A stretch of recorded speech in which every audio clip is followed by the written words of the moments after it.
Hey everybody, happy Tuesday. Matt and Grant coming at you with another Tuesday Tidbit. Not a series today, just a one-off. We got a kind of a two-parter, two different unrelated things, but Grant's just going to go over kind of the state of the market and some cool stats on our Central Oregon communities, and then I probably have the tidbit of the day. So I like that, state of the market. So Yes. I'm going to try to stay under an hour and 2 minutes here for state of the market.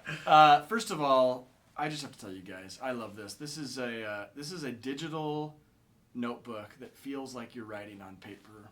Called a remarkable tablet. And it is remarkable. I'm absolutely loving it. That's neither here nor there, but just... Are you getting paid for that? I should. Okay, state of the market, you guys. This should come as no shock. It's just very, very tight out there, and prices continue to go up. Even with the little kind of bump we've seen in interest rates, which are actually bobbing back and forth a little bit, but they're still nowhere near the 2s or low 3s. I mean, depending on the day, they might be in the high 3s, might be in the low 4s. You'd think that would limit purchasing power. It does to an extent, but it just isn't having any real impact on prices and the demand for homes here in Central Oregon. So, as of today, in Bend, 113 total properties for sale.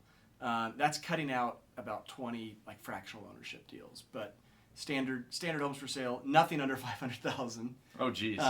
Very little, actually, even under 600,000 in Bend. So that just kind of goes to show what our market has been doing the last couple of years. We've all been feeling it. We have about 1 week of inventory in Bend. So if nothing got listed today, everything that's on the market would be gone theoretically in a week. And median sales price still hovering right around that 700,000 at 685 the end of January. It's likely probably over 700,000 now. Redmond, 68 properties for sale, and Redmond is really the major player here, Matt. Yeah, so I agree. Median sales price in Redmond is now over $500,000. There are, I think, as of today, maybe close to 15 properties in Redmond listed over $1 million. And the shocking thing is, what did you look at the availability under 500,000? Because Redmond used to be the place where you could pretty easily get into that market for, the mid 300,000. Well, there's zero under 400,000. Zero under 400,000. There's in the 400,000 to 500,000. There is stuff, but a lot of times it's townhomes, and it's not your dialed-in properties. So yeah, exactly. Redmond it's lagging Bend, but it's really actually kind of. I don't think it'll ever catch up to Bend, but it's trying right now. Yeah. So then your 4 other kind of subsidiary areas around. You have Lapine, average sales price right now, median sales price $435,000. Jeez. And you're seeing more and more happening in Lapine. I mean, like we've been saying this for a couple of years. I've been on it. I mean, I still think that you're talking about long-term plays down there, but it is rapidly up and coming. Crook County just below at 433,000, and that's really kind of Prineville area more than you take out Powell Butte, because obviously Powell Butte you have your high-end properties. So not too much breathing room in Prineville. Sun River and Sisters. So these are the two that, and maybe this will surprise some people, doesn't surprise us, that those are even higher median prices than Bend. So Sun River, first of all, in Sun River, I was talking to a Sun River agent last week. I think there was 3 total listings in Sun River.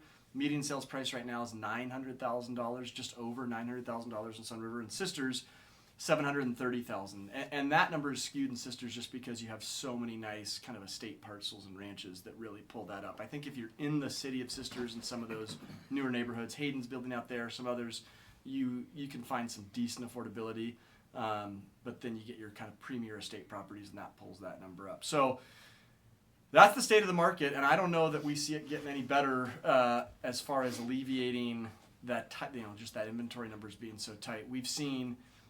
We saw for a couple of months there that those inventory numbers crept up just a little bit to, over a month, close to 2 months, and now they're right back down to under a month. And if you're a buyer out there right now, you can attest to feeling just the pinch on that. Hopefully we can look forward to springtime and a little more inventory hitting the market. But that's the SFR market, the single family residential. Yeah. What I want to talk to you about today is farmland. Central Oregon has some beautiful and highly productive farmland, from Powell Butte all the way to Madras, down to Lapine, out to Sisters, and out to Sisters, kind of all Culver. 4 corners.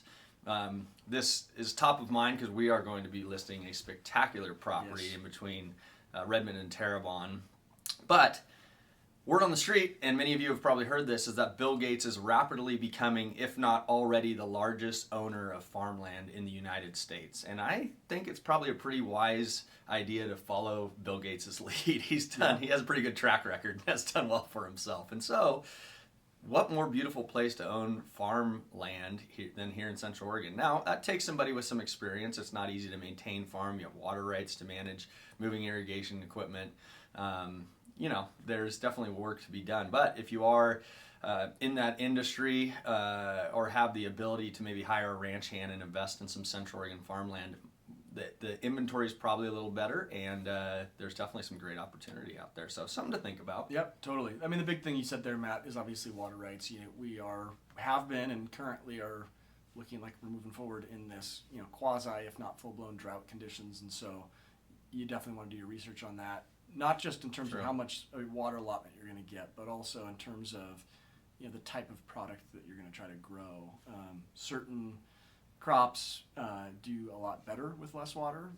Others require quite a bit more, and so you just want to be careful about that. But yeah, I agree. And talk about farmland with the best landscape and just picturesque view you could imagine. I mean, compared to like your Bible Belt and Nebraska and Kansas, I mean, you get farmland here and you're getting incredible picturesque mountain views and sunsets, and so it's no surprise that people would want to kind of call Central Oregon home even for their farming needs. Yep, that's exactly right. So we hope you enjoyed today's Tuesday Tidbit. We'll see you next week. Enjoy your day. See ya.